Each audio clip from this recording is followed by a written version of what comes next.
Dizem que o nome cordel vem lá dos tempos passados, quando os poetas vendiam seus livros dependurados em cordinhas ou cordões pelas feiras dos sertões nos borgos mais afastados.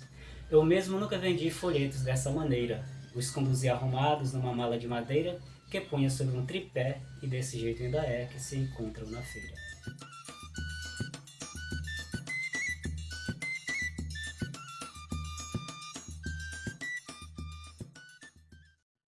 Olá, eu sou Rochinaldo Renaré e hoje estamos aqui para falar um pouco sobre literatura de cordel e sua composição textual. Na verdade, o que vamos fazer é uma mini oficina com conceitos básicos para os cordelistas iniciantes, né? Aqueles que estão começando, dando os primeiros passos na literatura de cordel. E hoje nós começamos definindo, né? Definindo o que é cordel.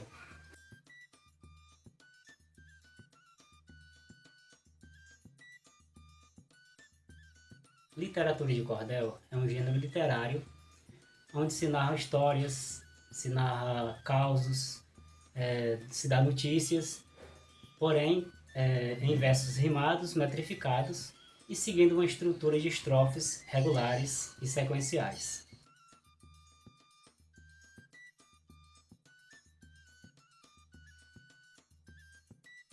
Mas a palavra cordel é francesa, né?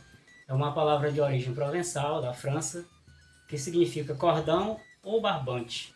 Daí costuma-se dizer, é cordel porque os folhetos eram pendurados no cordão. Beleza. Mas o que precisamos saber é que esse termo cordel nem sempre foi usado no Nordeste brasileiro. Os nossos antepassados, nossos avós costumavam dizer, menino vai à feira comprar o romance do pavão misterioso? Vai à feira comprar o folheto da chegada do Lampião no Inferno? Então era assim que era chamada a atual literatura de cordel. Era chamado de romances, versos, folhetos, né? Para confirmar esta nossa versão, né? Citamos um poeta, um mestre, que conviveu com os poetas de feira, sendo ele próprio um poeta de feira, Manuel Monteiro. E Manuel Monteiro nos deixou o seguinte depoimento. Dizem que o nome cordel vem lá dos tempos passados, quando os poetas vendiam seus livros dependurados em cordinhas ou cordões pelas feiras dos sertões nos borgos mais afastados. Mas ele finaliza dizendo, eu mesmo nunca vendi folheto desta maneira, os conduzia arrumados numa mala de madeira que punha sobre um tripé, e desse jeito ainda é que se encontra na feira. Isso é só para mostrar que nem sempre foi cordel, né? Se chamava de outra forma, mas o que importa para nós realmente não é o nome que se dá a essa literatura, mas a sua composição textual. Além do termo cordel, uma outra coisa que precisamos lembrar é que os folhetos eles mudaram no decorrer do tempo, estou falando graficamente, né? Então, os primeiros folhetos que se tem notícia eram chamados capas cegas, porque não trazia nenhuma forma de desenho na capa, nenhuma forma de ilustração. Apenas o nome do autor, muitas vezes uma pequena sinopse, como nesse caso, o preço e por aí vai, né? O título, eram chamados de capas cegas. A segunda forma que se tem notícia de folhetos eram as famosas incogravuras, que eram imagens de zinco, gravadas em chapas de zinco, porém eram retirados de cartazes de cinema, de fotografias de cartões postais, né? Então os poetas imaginaram que era interessante retratar a história. Quando era uma história de amor, por exemplo, colocavam um casal das fotonovelas, dos cartazes de cinema, para representar as histórias de amor. A terceira forma seriam as charges e desenhos, né? Muito utilizado por Martins de Ataíde, que é um dos pioneiros dessa literatura, aquele que passou a publicar após Leandro Gomes de Barros, que é o nosso pioneiro da literatura de cordel no Brasil. A quarta forma de capa, e muito conhecida, né, são as famosas xilogravuras, que passaram a ilustrar os folhetos de cordel. Então nós temos aí a As capas cegas, as capas com fotos, as capas com desenhos e as capas em estilogravura. Essa fala, gente, é apenas para mostrar que o cordel mudou no decorrer do tempo no sentido gráfico, né? E que essa roupagem gráfica não representa, não caracteriza o cordel. O cordel é caracterizado pela sua composição textual, né? E é exatamente o que mais nos importa nesse momento. A composição textual do cordel é o que importa, é o que vamos falar durante essa oficina de hoje para os poetas iniciantes. Então, o cordel se compõe de 5 elementos básicos, que seria verso, estrofe, rima, métrica e oração. E aí a gente define, né, esses 5 elementos básicos para entendermos e assim introduzirmos a oficina propriamente dita, né? Nós temos o verso como primeiro elemento. O que seria o verso? O verso é cada linha que compõe o poema, ok? O que seria então uma estrofe? A estrofe é um conjunto de versos, ok? No cordel nós temos várias formas de estrofes, que seriam quadras, estrofe de 4 versos, sextilhas, estrofes de 6 versos, setilhas, estrofes de 7 versos e décimas, que são estrofes de 10 versos. Porém, nós vamos nos ater, durante a oficina, em 2 formas mais básicas, né? Que seria a quadra e a sextilha. Mas aqui nós estamos apenas definindo ainda os elementos que compõem o cordel. E aí nós temos o outro elemento, que seria rima. O que seria rima, então? A rima é a concordância dos sons. Eu costumo dizer que é a repetição dos sons no final de palavras diferentes. E no cordel essas rimas acontecem sempre no final dos versos. Vamos também falar um pouco mais sobre isso no decorrer da oficina. Ainda definindo os elementos, nós temos a métrica. O que seria a métrica?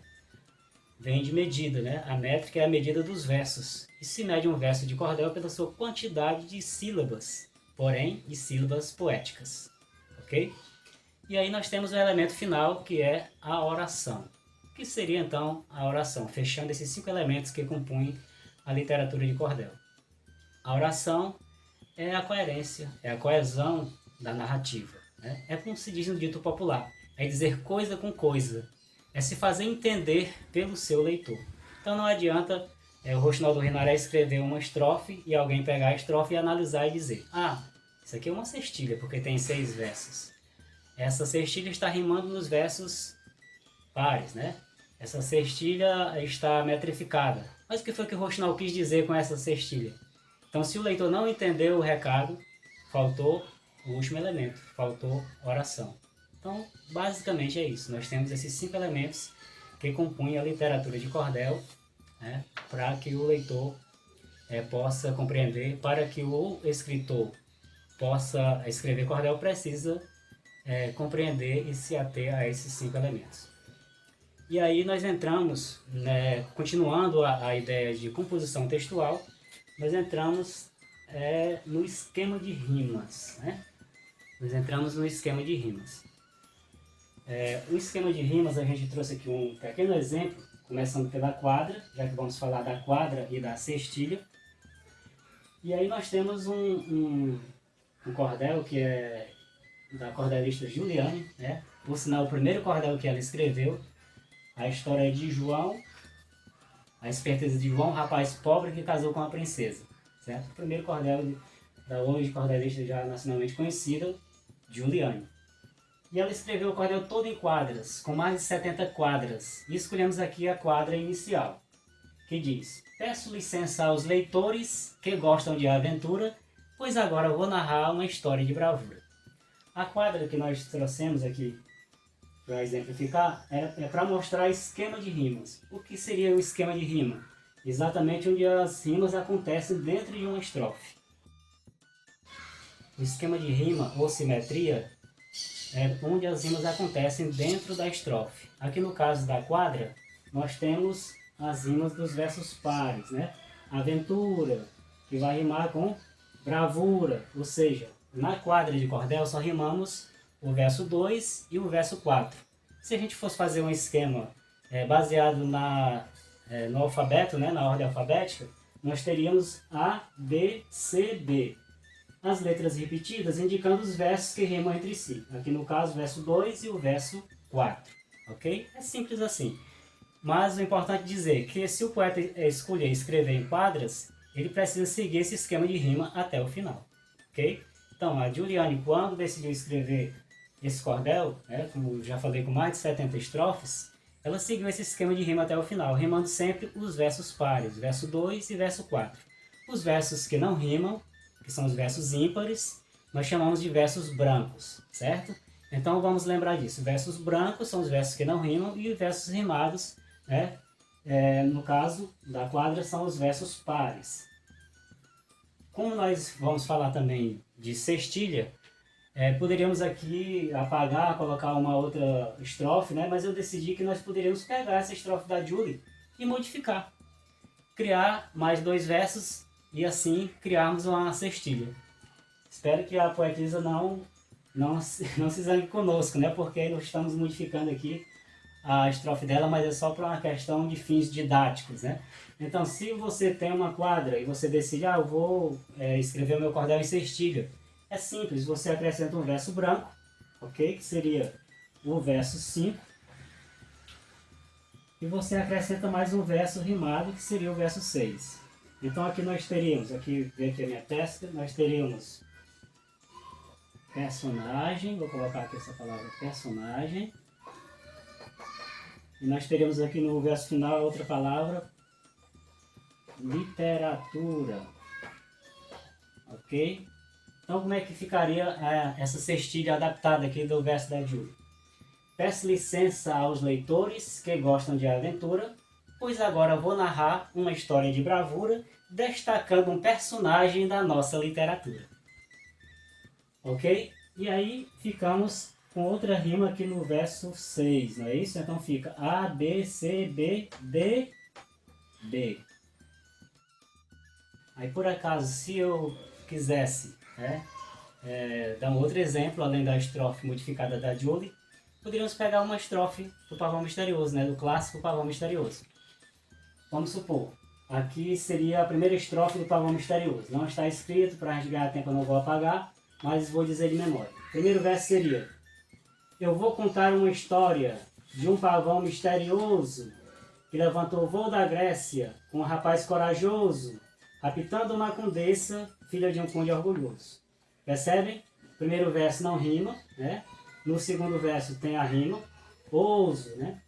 No quarto verso a mesma rima e no sexto verso a mesma rima, rimando sempre os pares, né? O Pavão Misterioso também segue o mesmo esquema de rima, mais de 100 estrofes, e o autor segue até o final o mesmo esquema de rima, que são a rima nos versos pares. Após apresentar o esquema de rima, nós vamos falar de um outro elemento, né?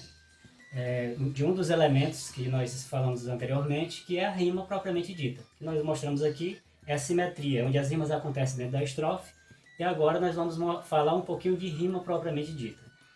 Já definimos que a rima é a repetição do mesmo som no final de palavras diferentes, mas qual rima se usa no cordel? O conceito de rima é muito amplo, né? Dependendo do gênero literário, dependendo do gênero de poesia, existe a rima soante, a rima consoante, várias formas de rimar. Para alguns gêneros literários, se terminar com a mesma vogal, se terminar com a mesma sílaba, já é rima. No caso do cordel, no caso da cantoria, no caso da trova, no caso, em geral, da poesia popular, nós não compreendemos assim. Trabalhamos com a rima soante, né? Com o conceito de rima soante, que é quando rima todos os sons a partir da vogal tônica. Ou seja, como compreender esse conceito melhor? Dá um exemplo aqui. Se eu disser verdade, né, eu vou utilizar a outra palavra para rimar com verdade, seria cidade. Então eu estou pronunciando, frisando a tônica, para você entender exatamente essa questão da sílaba soante, ou seja, de que a rima soante é aquela que rima todos os sons a partir da tônica. Se eu quero entender se a rima é soante ou não, eu preciso fazer essa pronúncia puxando, né, pela a tônica da palavra, ok? Então, se eu for rimar, por exemplo, matemática, matemática, vai rimar com informática, você sempre pronuncia frisando a tônica da palavra e você vai entender se a rima é soante ou não.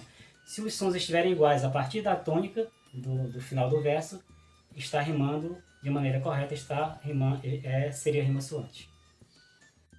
E aí a gente vem para o processo mais difícil, né, dessa composição do cordel, que é a métrica ou metrificação. Já definimos também como sendo a medida dos versos.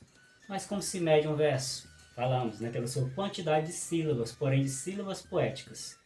No meu tempo de aluno, né, já faz tempo, a gente costumava aprender as sílabas, aprender a juntar as sílabas para formar as palavras, separar as sílabas, né, para entender esse conceito de sílabas, de formação de palavras, mas isso é sílaba gramatical. A sílaba que estamos falando aqui, na composição do cordel, é sílaba poética, que há diferença da sílaba gramatical. Então vamos começar entendendo esse conceito. O que seria sílaba poética? Para a gente entender métrica é necessário isso.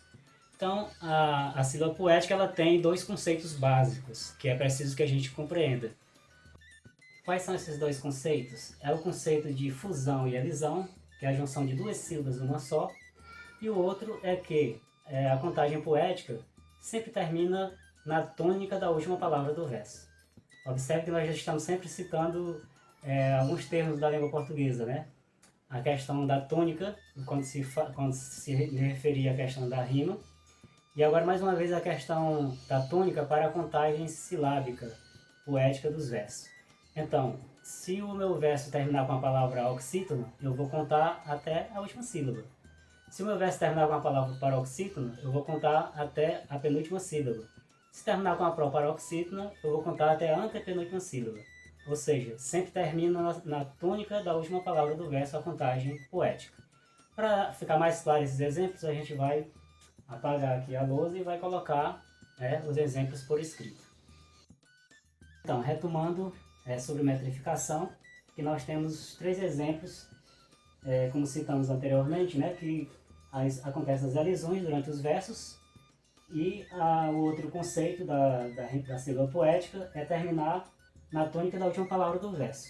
Então a gente trouxe três exemplos exatamente com as palavras oxítonas, paroxítonas e proparoxítonas. São versos soltos, aqui não é uma estrofe, mas se eu dissesse, o Ceará é meu chão, começando uma estrofe de um verso, de um cordel. Aí se você contar, tem exatamente 7 sílabas. O Ceará é meu chão. 1, 2, 3, 4, 5, 6, 7. 7 sílabas que coincidem com a sílaba poética e gramatical. Como falamos que morre na tônica, a tônica aqui é a oxítona, é a última sílaba, conta-se até a última. Aí nós temos um exemplo terminado com paroxítona. Para o presídio da praça.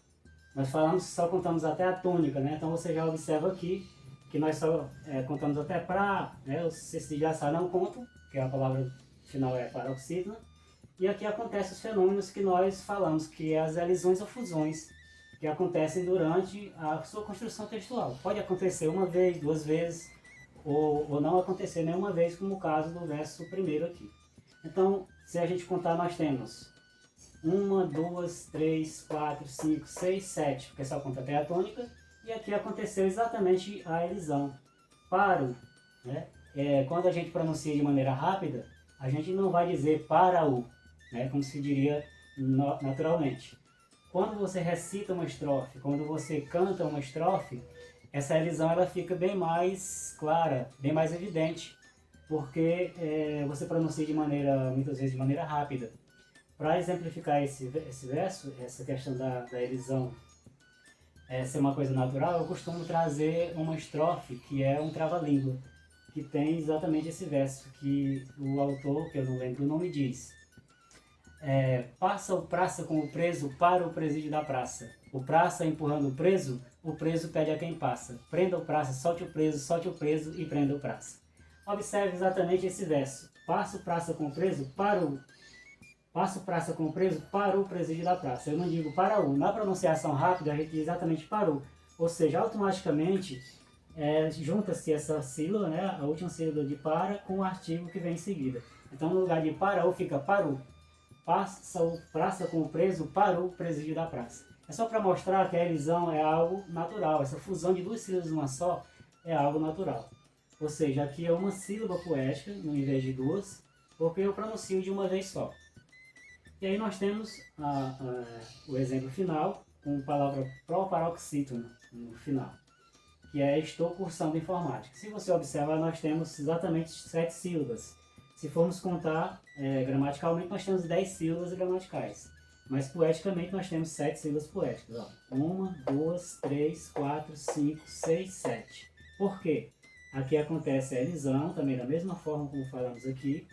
E aqui só conta até a tônica. Então sobra 2 sílabas em informática ou matemática, qualquer palavra para paroxítono aí vai sobrar 2 sílabas sem contar.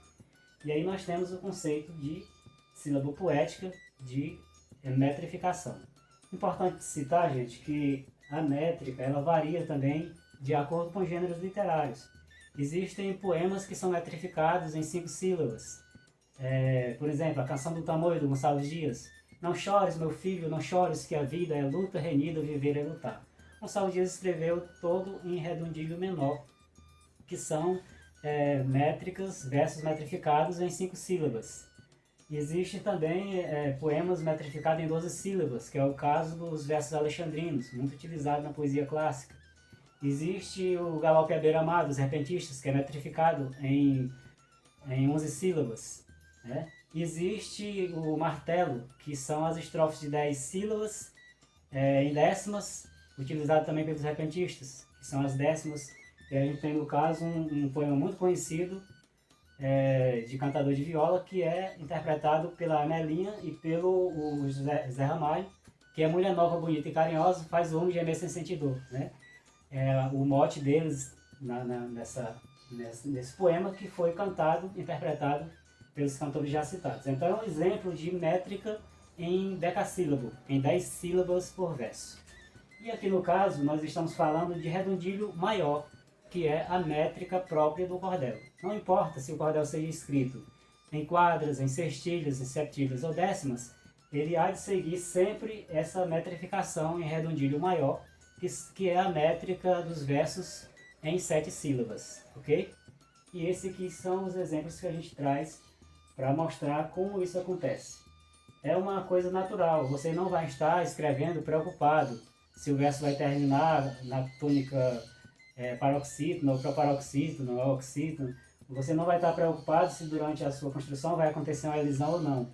Porque na verdade a metrificação é uma questão de ritmo, é uma questão de sons que o poeta ele deve ter naturalmente. Ou seja, tem muita gente, eu costumo sempre comparar com a música, né? Há muita gente que nunca passou por um conservatório de música e consegue tocar, porque tem aptidão natural para isso. Então as pessoas chamam de tocar de ouvido. O cara pega um violão, escuta uma música que ele conhece e ele consegue reproduzir no violão. O poeta popular, geralmente os antigos nem tiveram escola como a gente hoje, a maioria de nós temos. Mas de tanto ouvir cordéis, bons cordéis, né?